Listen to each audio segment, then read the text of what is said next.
এই জিনিসটা আমার খুব ফেভারিট, যেটা হচ্ছে সাগরের বিখ্যাত নাগা সন্ন্যাসী। এই কঠোর শীতে বন্ধুরা পুরো উলঙ্গ অবস্থায় আছে, গায়ে ছাই মেখে। সত্যি বন্ধুরা, এদের কাছে যাবেন না, কারণ এরা মোবাইলে ভিডিও করা খুব একটা পছন্দ করে। তো ফাইনালি বন্ধুরা, এই মন্দিরটাই হচ্ছে কপিল মুনির মন্দির, পাশেই রয়েছে কপিল মুনির আশ্রম।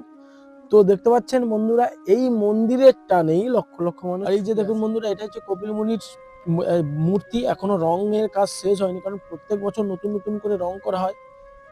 আর এই যে স্ট্যাচুটা দেখতে পাচ্ছেন বন্ধুরা, এটা হচ্ছে মহাদেব, মাথায় গঙ্গা রয়েছে, এই যে পাশে শঙ্খ নিয়ে দাঁড়িয়ে আছে ভগীরথ। এই যে ঢেউগুলো দেখতে পাচ্ছেন বন্ধুরা, কত সুন্দর দেখুন। এই যে না গেলে এই যে গঙ্গাসাগরের যে এই যে মিস করবেন, সেটা বন্ধুরা এই যে ভিডিওটা দেখার পরে হয়তো আপনাদের কারুর মনে ইচ্ছা হবে না গঙ্গাসাগরটা একবার দর্শন করে। এখানে খুব সুন্দর একটা পার্ক বানিয়েছে। এই যে ময়ূরের ডিজাইনটা দেখুন, পুরো ঘাস দিয়ে যে খুব সুন্দর, কলকাতায় যেরকম পার্ক হয় না বন্ধুরা, তো এখানে খুব সুন্দর একটা পার্ক অর্থাৎ উদ্যান বানিয়েছে, ঘাসের বিভিন্ন ডিজাইন করেছে, খুব ভালো লাগছিল। তো আমরা এগোতে এগোতে দেখতে পেলাম বহুত মানুষ স্নান করে ফিরে এসছে, বহুত মানুষ যাচ্ছে, এখনো 15 দিন বাকি আছে, তাতে মানুষের এত ভিড়। পুজোর সময় তো বন্ধুরা আপনারা ঢুকতে পারবেন না, লাখো লাখো মানুষ, লাখো লক্ষ লক্ষ মানুষ এখানে ভিড় করে, কখনো তো কোটি পেরিয়ে যায়। সেই কারণে এত আর্মি, এত পুলিশ ফোর্স, তাই প্রশাসনকে এত কঠোর ভাবে ব্যবস্থা নিতে হয়, নাহলে বন্ধুরা সত্যি বলতে কোনো না কোনো অ্যাক্সিডেন্ট হয়ে যাবে। আর এই মোড়টা ঘুরলেই দেখতে পাবেন কপিল দেবের মন্দির, এখানে আছে গহরাজ শনিদেবের মন্দির আছে, এবং চারদিকে প্রচুর দোকান বসেছে। এখানে বন্ধুরা দোকানের শেষ নেই, কারণ সত্যি বলতে এই যে যে ড্রামগুলো দেখতে পাচ্ছেন, এই ড্রামগুলো যারা গঙ্গা জল বাড়িতে নিয়ে যাওয়ার জন্য আর কি এই ড্রামগুলো বিক্রি হচ্ছে। এই যে টার্নিংটা, এই টার্নিং থেকে দেখুন বন্ধুরা কপিল দেবের মন্দির দেখা যাচ্ছে।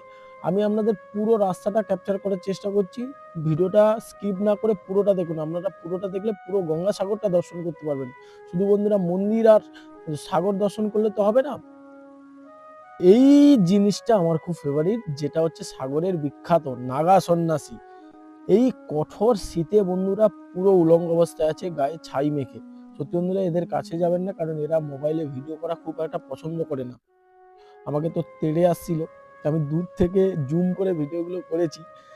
এই যে নাগা সন্ন্যাসীরা, এই হচ্ছে সাগর মেলার এরা একটা নতুন মাহাত্ম্য। কারণ এই সাগর মেলার সময় হলেই নাগা সন্ন্যাসীগুলোকে দেখা যায়, যে এরা পুরো উলঙ্গ অবস্থায় ছাই মেখে থাকে, এবং প্রণাম করতে গেলে এইভাবে আশীর্বাদ করে। তো ফাইনালি বন্ধুরা, এই মন্দিরটাই হচ্ছে কপিল মুনির মন্দির, পাশেই রয়েছে কপিল মুনির আশ্রম।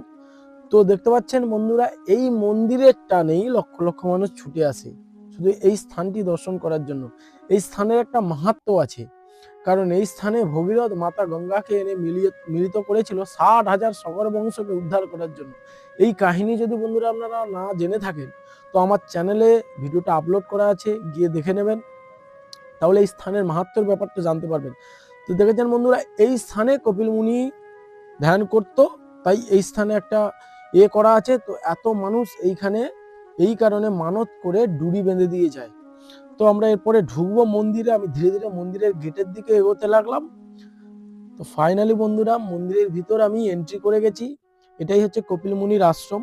ফার্স্টেই রয়েছে কপিল মুনি, তারপর হচ্ছে, তো বন্ধুরা আপনারা দেখতে পাচ্ছেন যে এই যে মূর্তিটা আছে নৃসিংহ নারায়ণ, ভগবান বিষ্ণুর নৃসিংহ অবতার, যেই অবতারে হিরণ্যকশিপুকে বধ করেছিলেন, এই মূর্তি হচ্ছে কপিল মুনির মূর্তি।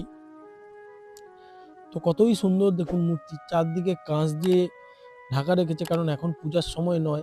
এরপরে আছে আমাদের রাধা গোবিন্দের মূর্তি, রাধাকৃষ্ণের মূর্তিটা দেখুন।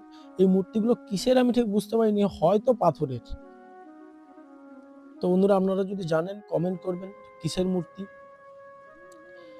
তো রাধাকৃষ্ণের মূর্তিটা দেখুন, খুবই সুন্দর, কত সুন্দর মূর্তি। এখন স্লাইডিং কাঁচ দিয়ে অফ করা আছে, কারণ পুজোর সময় হলে বোধহয় খুলে, কারণ আমি যখন গেছিলাম তখন পুজো হচ্ছিল না।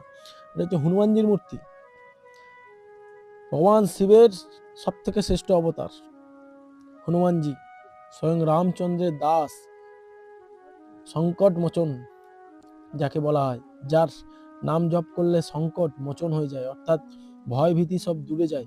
এরপরে দেখতে পাচ্ছেন বন্ধুরা, যারা এখনো ফার্স্ট পার্ট দেখেননি, ভিডিওর নিচে লিঙ্ক থাকবে, লিঙ্কে গিয়ে ফার্স্ট পার্টটা দেখে আসুন।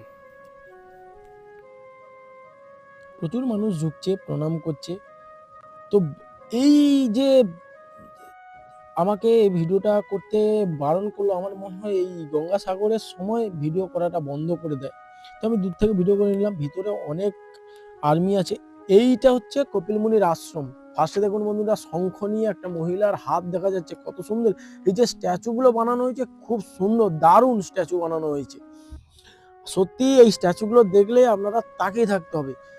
আর এই যে দেখুন বন্ধুরা, এটা হচ্ছে কপিল মুনির মূর্তি। এখনো রঙের কাজ শেষ হয়নি, কারণ প্রত্যেক বছর নতুন নতুন করে রং করা হয়। আর এই যে স্ট্যাচুটা দেখতে পাচ্ছেন বন্ধুরা, এটা হচ্ছে মহাদেব, মাথায় গঙ্গা রয়েছে, এই যে পাশে শঙ্খ নিয়ে দাঁড়িয়ে আছে ভগীরথ। এই সেই যে দৃশ্যটার একটা মূর্তি করে দেখানো হয়েছে। আর শিবের মূর্তিটা সত্যি অসাধারণ। এই যে এখানে গেলে যে বিউটিফুল মূর্তিগুলো দেখতে পাচ্ছেন বন্ধুরা, মাথায় গঙ্গা, স্বয়ং মহাদেব দাঁড়িয়ে গঙ্গার গতিকে রোধ করছে। কারণ গঙ্গা যদি স্বয়ং নিজের গতিতে ধরিত্রীতে নামতেন, তাহলে ধরিত্রী হচ্ছে প্রলয় ঘটে যেত। তাই মহাদেব নিজের জটা পেতে দিয়েছিলেন। আর ইনি হচ্ছে রাজা সগর, যার 60,000 পুত্রকে অভিশাপ দিয়ে কপিল মুনি ভস্ম করে দিয়েছিল। এই যে খুব সুন্দর ডিজাইন করে সাজানো আছে, আপনারা গেলেন এই যে মাহাত্ম্যগুলো জানবেন আর কি। সেই কারণে তো মানুষ লক্ষ লক্ষ মানুষ ভিড় করে। আমরা বাঙালিরা কেন পিছিয়ে থাকবো? তো যাই সবাই মিলে গঙ্গা দর্শন করতে। তো আমি আশ্রম মন্দির দর্শন করে মেন গঙ্গা স্থানে চলে গেলাম, যেখানে সাগর। তো তার পাশেও প্রচুর লাইন। এই যে দেখতে পাচ্ছেন বন্ধুরা, পিচবোর্ড দিয়ে যে এই যে সাজানো হয়েছে, এগুলো হচ্ছে মন্দিরের জন্য গেট বানানো হচ্ছে পুজোর জন্য। এখনো তো পুজোয় 15 দিন বাকি, তাই বিভিন্ন দোকানদানি বাঁধা হচ্ছে, বিভিন্ন স্ট্যাচু হবে, এগুলো বিভিন্ন লাইটিং লাগানো হবে। এখনো কাজ কমপ্লিট হয়নি, জোর কদমে কাজ চলছে। তো আমরা একদম সাগরের তীরে চলে এলাম। এখানে দেখতে পাবেন বন্ধুরা বিভিন্ন সাধু সন্ত। আমি একটা জিনিস বুঝতে পারি না বন্ধুরা, এই যে ধার্মিক স্থানে এত ভিখারি কেন? এদের কি ভিক্ষা করে প্রচুর লাভ হয়? যেমনি আমি পুরো উত্তর ভারত ভ্রমণ করেছি, প্রত্যেকটা মন্দিরের সামনে ভিখারির লাইন। এখানেও বন্ধুরা ব্যতিক্রম না। বিভিন্ন রাজ্যের লোক এসে এখানে এই ভিক্ষার সময় চলে আসে। বন্ধুরা এটা আমার খুব একটা ভালো লাগে না যে মানুষজন ভিক্ষা করুক।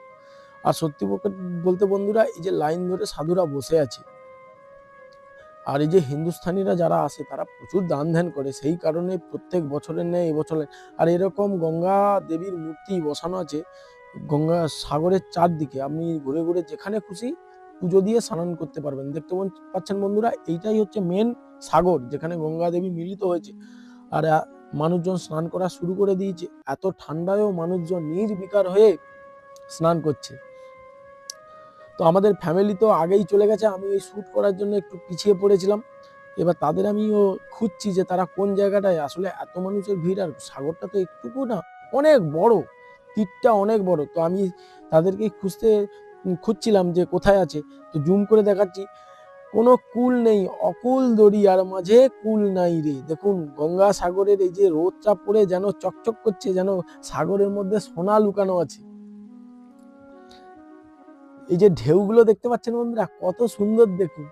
এই যে না গেলে এই যে গঙ্গাসাগরের যে এই যে মিস করবেন, সেটা বন্ধুরা এই যে ভিডিওটা দেখার পরে হয়তো আপনাদের কারুর মনে ইচ্ছা হবে না গঙ্গাসাগরটা একবার দর্শন করে আসে। জানি প্রায় লোক দর্শন করেছেন, তবুও যারা দর্শন করেননি তারা যান। কারণ বিভিন্ন রাজ্যের মানুষ এত কষ্ট করে আসছে, আর আমরা গঙ্গাসাগর এলাকার মানুষ এই দর্শন করতে যাবো না, এটা হতেই পারে না, তাই না বন্ধুরা? দেখতে পাচ্ছেন এই যে চেয়ারগুলো দেওয়া আছে, এগুলো ঘন্টায় ভাড়া, এগুলো নিয়ে আপনারা বসতে পারেন। যারা গঙ্গাসাগরে স্নান করে বা সাঁতার কেটে ক্লান্ত হয়ে যায়, তারা এই চেয়ারগুলো নিয়ে ভাড়ায় নিয়ে বসে। তো সত্যি বলতে বন্ধুরা, আমার শুডো করতে খুব সুন্দর লাগছে। আর প্রচুর সাধু সন্ত এখানে দেখতে পাবেন, প্রণাম করবেন, আশীর্বাদ দিবেন। এই যে দেখুন বন্ধুরা, এরা হচ্ছে প্রণাম করছে, স্নান করে এসে গঙ্গা দেবীকে পুজো দিয়ে প্রণাম করছে, ঘন্টা বাঁধা আছে। গুরুজনেরা বলে গেছে বন্ধুরা, সব তীর্থ বারবার, গঙ্গা সাগর একবার। এই সেই গঙ্গা সাগর, যেখানে গঙ্গা দেবী সাগরের সঙ্গে মিলিত হয়েছে। এইখানে স্নান করলে সব পাপ তাপ দূরে যায়। তাই তো কলিযুগের মানুষ এই গঙ্গা দেবীতে স্নান করার জন্য দূর দূরান্ত থেকে ছুটে আসে। তো এখানে দেখতে পাচ্ছেন প্রচুর দোকান, কারণ এই সময় মানুষের, এই বাঙালিদের একটা বড় ইনকামের সময় হয়ে যায়। কারণ এই দোকানদানি করে। তো আমার ফ্যামিলিরও সবাই স্নান হয়ে গেছে, তো আমার ভাগনাটাও স্নান করে নিয়েছে, স্নান করে নিয়ে তাকে এখন পোশাক পরানো হচ্ছে। তো বন্ধুরা, ব্লগটা কেমন লাগলো কমেন্ট করবেন।